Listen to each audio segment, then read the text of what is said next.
Сайн бацгаана уу? 50-аас 50 мэдчилж байна. Ажил мэргэжлийн болон хувийн хөгжлийн зөвлөгөө өгөх 50 амьдралыг Монголдо ураатай суугдмын тавтаа морил. Өнөөдрийн бичлэгээрээ би тэтгэлэг хэрхэн авах талаар болон ерөнхийдөө анхаарах 7 зүйл болон өөрийн 25 мянган Америк долларын тэтгэлэг авсан талаар та бүхэнтэй ярилцах болно.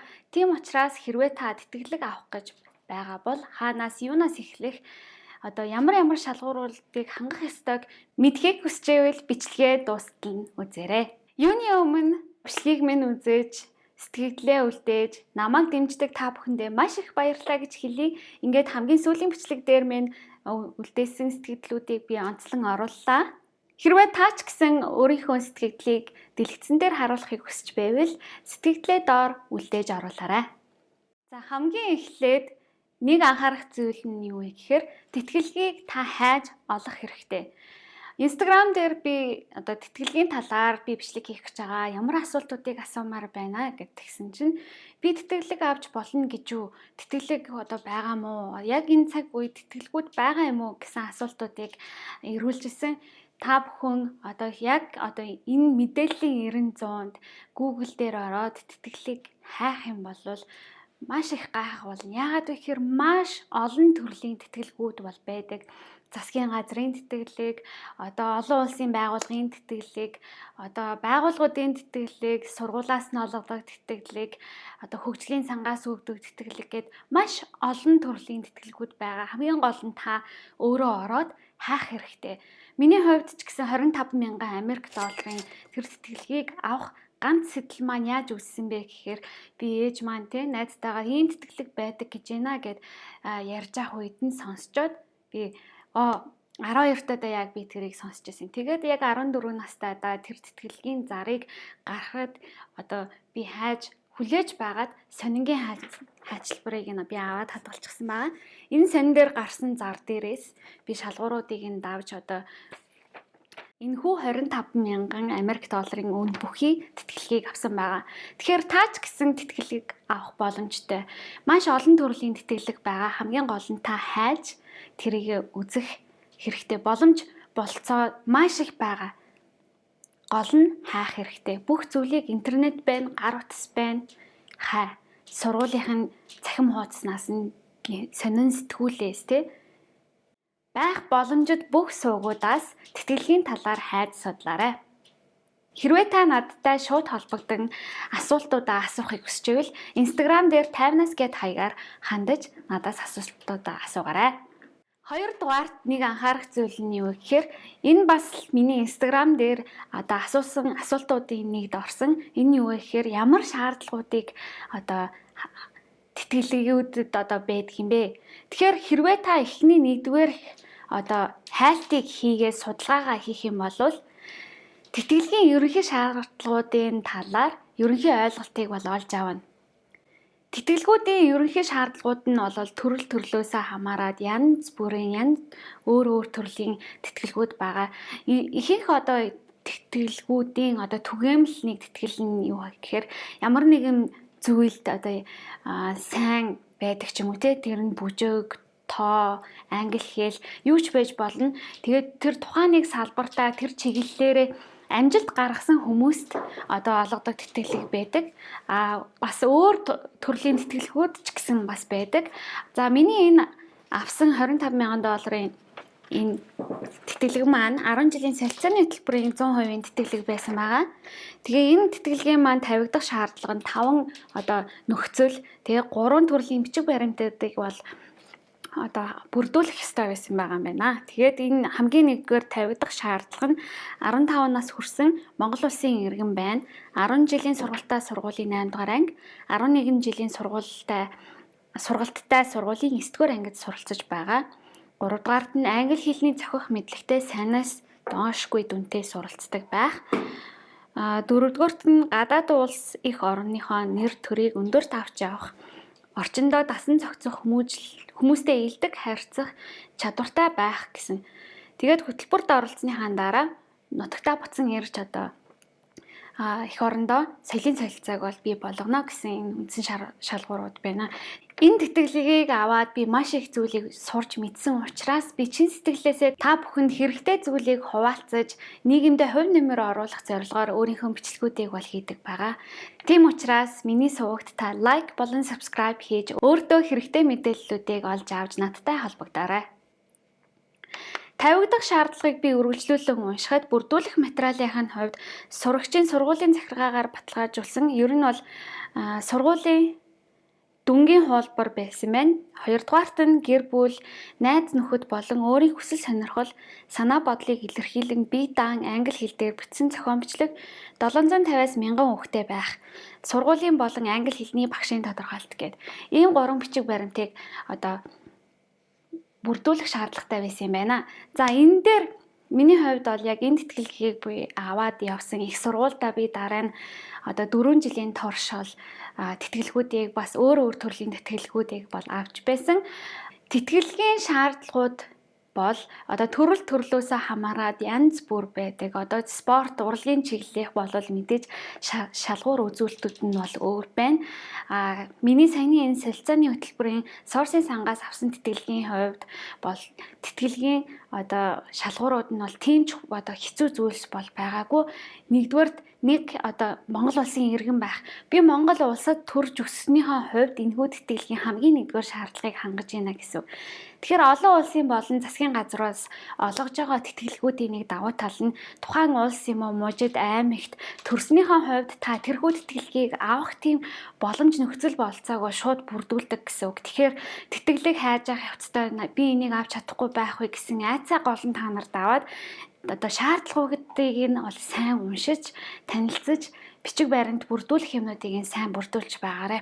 Энийг би яагаад цохон тэмдэглэж байгаа юм бэ гэхээр би саяхан хэдэн жилийн өмнө олон улсын нэг тэтгэлэгт бичиг баримтуудаа бүрдүүлээд би тэрийг авна гэдэгтээ маш итгэлтэй байсан. Тэгээд материалуудаа өгсөн. Яг тухайн жилд нь бас системийн болон мэдээллийн нэг алдагдал харилцаа холбооны хувьд гарсан юм шиг байна. Тийм учраас их олон хүмүүс би яагаад тэнцээгүй шалтгаанаа мэдмээр байна гэсэн өргөдөл гаргаад тухайн засгийн газраас болвол яагаад тэр тэтгэлгийг аваагүй бэ гэдэг тэр бүх тэнцээгүй хүмүүст нь бичгээр мэдэгдэл өгсөн байгаа. Тэр тэтгэлгийг нь болохоор Australian Awards гэдэг энэ Австралийн засгийн газраас гаргадаг энэ тэтгэлэг байгаа. Тэгээд тэр энэхүү олон улсын тэтгэлгийн ерөнхий шаардлага шалгуурууд нь болохоор өөрсдийнх нь Oasis гэдэг вебсайт дээр цахим хаяг дээр бол байсан. Би тэр бүх бичиг баримтуудыг бүрдүүлээд ингээд цаг хугацаанд нь багтаад өгсөн. Гэтэл тухайн маш олон улсын хүмүүс өргөдөл аппликейшнуудаа өгж байгаа учраас тухайн орон тус бүрд нь нэмэлт шаардлагууд бол байсан юм байна лээ. Тэгээд Монгол улсын иргэдэд зориулаад нэмэлтээр нийгмийн даатгалын хуулбараа оруулах шаардлагатай байсан юм байна. Гэтэл би яасан бэ гэхээр тэр улсынх нь нэмэлт шаардлагыг Монгол улсынхаа нэмэлт шаардлагыг үзээгүй улмаас яг ингээд тэтгэлгийн материалаа ингээд Oasis веб хуудсан дээр ингээд явуулаад оруулахад бүх материал нь бүрдсэн гэж авсан боловч Монгол улсын засгийн газрын Монгол улсад нэмэлтээр тавьсан шаардлага болох нийгмийн даатгалын хуулбараа бол хавсаргаагүй байсан юм билээ. Тэгээ тийм учраас техникийн үндэслэлээр буюу бүрдүүлэх бичиг баримтуудаа хангалттай гүйцэд өгөөгүй гэдэг шалтгааны улмаас тэнцээгүй байсан юм билээ. Тийм учраас та яг тэтгэлийг хайж байгаа болвол эсвэл яг Австралийн засгийн газрын энэ 2020-с 2021 онд өргөдөл хүлээн авах хугацаанд 4 сарын 30 хүртэл нээлттэй хэрэг та яг тэтгэлэгт өргөдлөө өгөх гэж байгаа бичиг баримтуудаа бүрдүүлэх гэж байгаа бол олон улсын тэтгэлэг юм уу тухайн засгийн газрынхаа яг нэмэлт шаардлага баримтуудыг бүгднгийн цуглуулсан байна уугүй юу гэдгийг сайн нэгтлэн шалгаач гэж миний гаргасан алдааг бити тавтаарай гэж хүсэх байна. Хэрвээ та Австралийн засгийн газрын тэтгэлийг нээлттэй байгаа гэдгийг мэдээгүй бол яг энэ бичлэгийг үзэж байгаа таны энэ цаг үед 2020 оны 4 сар болол 4 сарын 30 хүртэл нээлттэй байгаа. Тайлбар хэсэгт би тэтгэлгийн цахим хуудсын холбоосыг бол оруулъя. Бичиг баримтуудаа бүрдүүлээд өөрийгөө сорж үзээрэй. Хэрвээ та 10 жилдээ сурч байгаа ч юм уу тэтгэлийг хараахан авах болоогүй бол ирэх 1 болон 2 жилүүдэд энэ тухайн шаардлагууд бол нэг их өөрчлөгдөхгүй. Ганц 2 зүйлэл өөрчлөгдөж магадгүй. Тэгэхээр тэтгэлэгт одооноос та бэлдэж эхлээрэй. Бүрдүүлэх баримт бичгүүд болон тавигдах болцлуудыг нь хангахдаа өөрийгөө бэлдээрэй. 3 дахь анхаарах зүйл нь юу вэ гэхээр тэтгэлэг авах эссе буюу зохион бичлэг байгаа. Миний энэ 25,000 долларын тэтгэлэг авсан эссе нь 1000 өгийн тоотой байсан 750,000 өгтэй гэд. Би энэ тэтгэлгийн талаар эрт мэдсэн учраас эссегээ 2 жилийн турш бодож боловсруулж мэдээжээр би өдөр болгон энэ эссен дээрээ бол ажиллаагүй байнга бол засаж сайжруулаагүй. Гэхдээ 4-5 удаа бол яг гараараа бүтэн нооргуулж эссегээ сайжруул зохион бичлэгдээ утган сайн гарч ийнэ үгүй юу гэдэг дээрээ сайн ажиллаж явсан байгаа. Тэгэхээр зарим тэтгэлгүүд болвол ийм бүтэн тэдээс тэдэн үгтэй эссе бичээрэй гэд чөлөөтэй ингээд өөрийгөө илэрхийлэх тийм зохион бичлэгийн болцол тавьдаг болвол зарим тэтгэлгүүд болвол асуултууд өгөөд магадгүй зарим олон улсын их сургуулиуд олон улсын тэтгэлгүүд заримдаа тодорхой нэгэн асуултуудыг өгөөд тэр асуултууд нь зохион бичлэг эссе маркаар эссе хариулт боловсруулдаг байгаа. Зохион бичлэг бичихтэй энийг тухайн яг хугацааг нь тулгаж яарч сандарч бичээрэй. Аль болох өөрөө зохион бичлэгийг аажуу бичээ дараа нь хэд хоногийн дараа дахин засаж сайжруулж ингэж яваарай.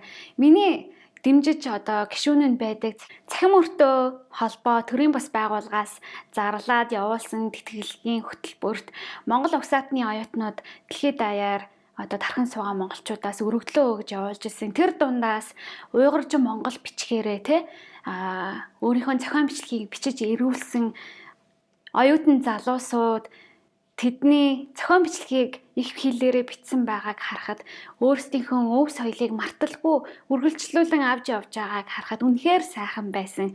Тийм болохоор та бүхэн зохион бичлэгээ бичихдээ өөрсдийнхөө чин сэтгэл зүрх оюун ухаанаас шингээж засан залруулж зохион бичлэгээ бичээрэй гэж зөвлөх байна.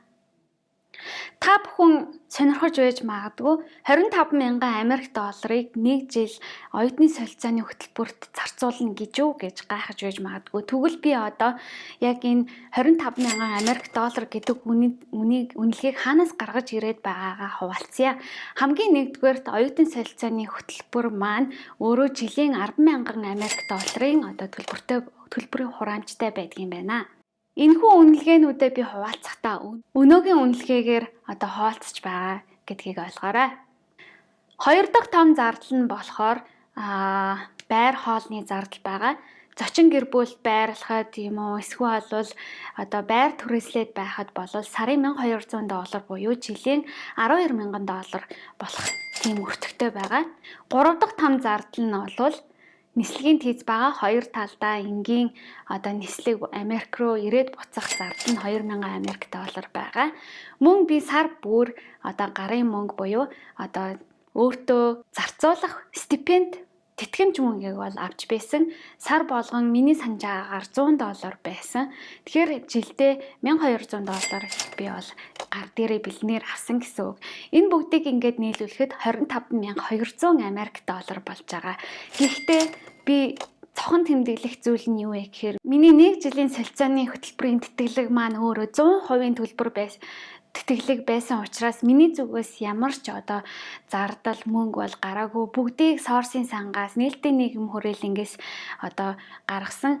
Хоёрдугаарт миний зочин гэр бүл намайг яг л гэр бүлийнхээ нэг гишүүн шиг хүлээн авч намайг гэр бүлийнхээ гишүүн болгон хүртэл надтай холбоотой байдаг. Миний уулзаж үзсэн танилцсан найзууд маань хүртэл надтай бас холбоотой байдаг.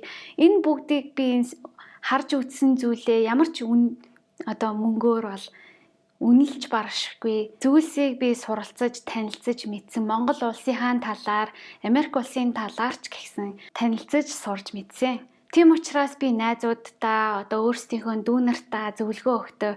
Энэ өөрсдийнхөө байгаа аймаг, хот, сум, дүүргээсээ гараад яваад үз. Монголынхаа 21 аймгаар ч аялаад үз. Гадагшаагаа аялаад үзхийг одоо уриалдаг. Гэхдээ яг одоо энэ цаг үед бид нар бол гэртээ сууж аль болох те онлайнаар өөрсдөндөө хөрөнгө оруулаад байх хэрэгтэй. Яг энэ цаг үед бид нэр гэртээ байж одоо бид нэр эмч доктор одоо нийгмийн яг фронтын те тэргүүн шугамд ажиллаж байгаа хүмүүс биш ч гэсэн гэртээ байж хайртай болон дотны хүмүүсээ магадгүй илүү те одоо сул дорой дархлаа сул өндөр настай хүүхэд болон жирэмсэн эхчүүдийг бид нэр энэ хөнөөлт цар тахлаас халдварлахаас сэргийлж чадна. Тийм учраас гэртээ байгаарай гэж та бүхэндээ зөвлөх байна. Яг энэ мөчөд би бас цохон тэмдэглэмээр байгаа нэг зүйл нь юу гэхээр хин нэг хизээч харагдаж байгаа байдал, улс үндэстэн, одоо арьс өнгө, одоо мэдлэг чадвараар нь ямар нэгэн зүйлээр тэднийг ялгуурлан гадуурхахыг үл твчих хэрэгтэй. Бид нэр хайрыг түгээж тайван амьдралыг дэлхийд даяараа цогцлооход дэлхийн иргэний хувьд зөвхөн нэг улсын иргэн гэхгүйгээр хүн төрөлхтнийхээ хувьд хайрыг түгээж амьдарцгаая. Тэтгэлгийн талаар анхаарах зүйлсүүдийг үргэлжлүүлэхэд дөрөв дэх нэг анхаарах зүйл нь юу вэ гэхээр сурах чиглэл буюу салбар. Олон улсын тэтгэлгүүд, засгийн газраас гаргаж байгаа тэтгэлгүүд, зарим нэг байгууллагаас гаргаж байгаа тэтгэлгүүдэд тухайн хөгжүүлэхийг хүсэж байгаа салбарынхаа мэрэгжил одоо суралцаж болох мэрэгжлүүдэд одоо тэтгэлэг олгоно гэж суралцах чиглэлийг бол тодорхойлж өгдөг. Тийм учраас та өөрийнхөө мэрэгжлийг одоохондоо сонгоогүй байгаа бол дэлхийд даяар ямар мэрэгжил илүү хэрэгтэй байгаа юм бэ гэдгийг судалж үзээрэй. Яг өнөөдөр ямар одоо мэрэгжил хамгийн хэрэгтэй байгаа вэ гэхээр IT одоо компьютер мэдээлэл техник технологийн одоо салбарын мэрэгжлүүд бас ур чадварууд байгаа. Жишээлбэл search engine optimization буюу одоо цахим хуудсын хайлтыг сайжруулах чадварыг эзэмшсэн хүн маш их эрэлт хэрэгцээтэй байгаа. Гэхдээ та одоо юу гэдгийг 5-10 жилийн дараа төгсөх гэж байгаа бол төгссөнийхаа дараа дахиад их сургуульд яваад суралцаж дуусаад ажлын одоо талбарт гарах 2030 он ч юм уу 2040 онд ямар мэрэгжил ямар одоо салбар илүү хөгжилтэй байх вэ гэдгийг судалж үзээрэй. Зарим нэг одоо мэрэгжлүүд бол ирээдүйд бол алга болно. Одоо миний ажиллаж байгаа ажлын байран дээр ч гэсэн 6 цаг хийдэг байсан ажлыг 30 минутанд хийдэг болоод орон тоогоо автоматжуулаад одоо ажлаа автоматжуулаад орон тоогоо цөөлж байгаа тийм тохиолдол бас байна. Гэхдээ зарим техник технологийн одоо ур чадварууд маш нэг хэрэгцээтэй байгаа учраас заавал их сургууль төгсөх албагүйгээр хэрэгцээтэй ур чадваруудыг эзэмшсэн байгаа тохиолдолд ажлын байрыг бэлэн байна. Та дэлхийн хаанч ямар ч улсын байгууллагад гэрээсээ интернет компьютертэй л болвол тэр чадвараа ашиглан ажиллах боломжтой байна. Хэрвээ та бүхэн би яг хэний постээс нэг санахгүй байна. Facebook дээр нэг залуу Английн компанид IT-ийн салбарт одоо Монголоос гэрээсээ ажилладаг гэж одоо өөрийнхөө туршлагаас хуваалцсан пост явж байсан. Тэрийг та бас бодож үзээрэй. Яг тийм хэрэгцээтэй IT-ийн ур чадваруудыг хаанаас авахаа та мэдэхгүй байгаа бол Монголын хамгийн анхны YouTube батн авсан, YouTube товчийг авсан ирээдүй буюу ноён IC гэж олноо алдаршсан Миборны академиг одоо үүсгэн байгуулагч түүн ноён IC-гийн Миборны академиг бас сонирхож үзээрэй. Миборны академид яг энэ мэдээллийн технологийн яг амьдралд хэрэгтэй ур чадваруудаас гадна шин төгсөгчд ажил мэрэгжилд нь хэрэг болох одоо офисын хэрэглээний програмуудын бас сургалтууд бас байдгийн билээ. Энэ бичлэгийг би хийж байхдаа хүмүүст хэрэгтэй гэдэг үднээс энэ мэдээллийг хуваалцаж байна. Би бол ноён IC-гаас ямар нэгэн төлбөр одоо сурталчилгааны мөнгө аваагүй гэдгийг бас хэлье. 5 дахь анхаарах нэг зүйл нь бол сайн дурын ажил байгаа. Сайн дурын ажил бол зарим тэтгэлгүүдийн хувьд тавигдах шаардлага дунд нь бол зайлшгүй орсон байдаг. Зарим тэтгэлгүүдийг авсны дараа заавалчгүй нийгэмдээ хөрөнгө оруулж сайн дурын ажил тэдээс тэдэн цагийг бол заавалчгүй зарцуулсан байх ёстой гэсэн шаардлагуудыг бас өгдөг. Миний хувьд ихтэй сургуультай бас 4 жилийн хугацаанд тэтгэлэг авсан байгаа. Тэр тэтгэлгээрээ бас сайн дурын ажил хийдэг байсан. Сайн дурын ажил хийснээр та өөрийнхөө орон нутагт одоо улсдаа дэлхийд даяар ямар хэрэгцээтэй юу хэрэгтэй байгаа гэдгийг боддоор мэдэж үзэж харж танилцсан. Мөн сайн дурын ажил хийснээр та ирээдүйн ажил амьдралд хэрэглэж болох ур чадваруудыг олж авна. Оюутны одоо 1-р курс байхдаа би эмэгтэйчүүдийн төв дээр их сургууль дээрээ сайн дурын ажил хийж, офисын харилцаа яаж хийх үү, хурал уулзалт яаж зохион байгуулах уу гэдгийг сурч байсан. Тэр одоо ур чадваруудаа би одоо болтол ажлын байран дээр ашиглаж хэрэгжилж байгаа. Сайн дурын ажил хаана хийхээ мэдэхгүй, хаанаас эхлэхээ мэдэхгүй байгаа бол маш олон байгууллагууд байдаг. Тэндээс эхэлж болно. Эсвэл та бүхэн мэдэж байгаа Лантун дохой төрийн бас байгууллагын ид шидийн орон байна. Ид шидийн оронг үнэхээр ингээд цогцлоогоод тайван амьдралыг Монголд бүрдүүлж байгаа ганж авахныг би үнэхээр биширч хүндэлж явдаг, түүнтэй хамт ажиллахыг хүсдэг. Яагаад та Лантун дохой төрийн бас байгууллагт сайн дураар ажиллаж болохгүй гэж. Сайн дурын ажил хийснээр та өөртөө хөрөнгө оруулж өөрийгөө хөгжүүлээд зогсохгүй тухайн яг тэр байгаа амьдарч байгаа орчиндөө гар бие оролцсон хөгжил нэмэрдэн тус болно. Анхаарах 6 дахь зүйл нь юу вэ гэхээр та өөрөөрөө л байх хэрэгтэй. Өөрийнхөө сэтгэлийн дуудлагаар мэрэгжлээ сонго. Өөрийнхөө сэтгэлийн дуудлагаар одоо ирээдүйн амьдралаа цогцлоо. Зөвхөн тэтгэлэг авахын төлөө юм уу? Зөвхөн ээж аав чинь чи энэ мэрэгжлийг сонгоо гэж хэлсэн болохоор ч юм уу? Эсвэл бол найзууд чинь ийм одоо тэрнийг салбар руу бүгдөө хушуурж байгаа учраас би ч бас тийшээгээ орох ёстой юм болов уу гэж бодсны үндсэн дээр биш те өөрийнхөө сэтгэлийн дуудлагаар буюу одоо икигай гэдэг нэг юм ойлголт байгаа. Икигай гэдэг ойлголт нь та өөрийнхөө дуртай зүйлийг хийж тэр дуртай зүйлээрээ орлого олох боломжтой. Тэр дуртай зүйлээ хийгээд орлого олох боломжтой тэр ажил нь одоо тухайн нийгэм болон дэлхийд одоо хувь нэмэр оруулах үз. Тэгээд энийг өдөр тутам хийсэн ч та уйдхааргүй байхаар тийм зүйлийг икигай буюу чин сэтгэлийн дуудлагаараа мэрэгчлээ сонгохыг бол зөвлөдөг. Үүнийг ч би бас адилхан тань зөвлөмөр байна. Мөн эссе бичиж байхад, тэтгэлгийн ярилцлаганд оролцож байхад тэр тэтгэлгийн одоо өргөдлийг уншиж байгаа, анкетыг нь одоо хянаж байгаа тий ярилцлага авж байгаа хүмүүс бол тэнийг биш. Тэд таныг одоо нэвч шувт харна.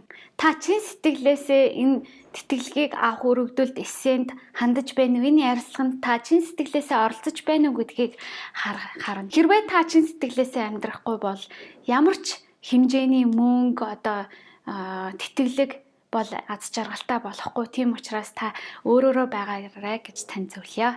Анхаарах 7 дугаар зүйл нь бол товч намтраа бичих. Товч намтраа бичихтэй хүмүүс одоо 3 үеийн намтраа оруулах ч юм уу тийм зүйлсийг бол хийдэг. Товч намтар гэдэг нь таныг төлөөлөх нэг хуудас цаасан дээр таны гаргасан амжилтууд одоо ур чадваруудыг харуулсан баримт бичиг юм аа.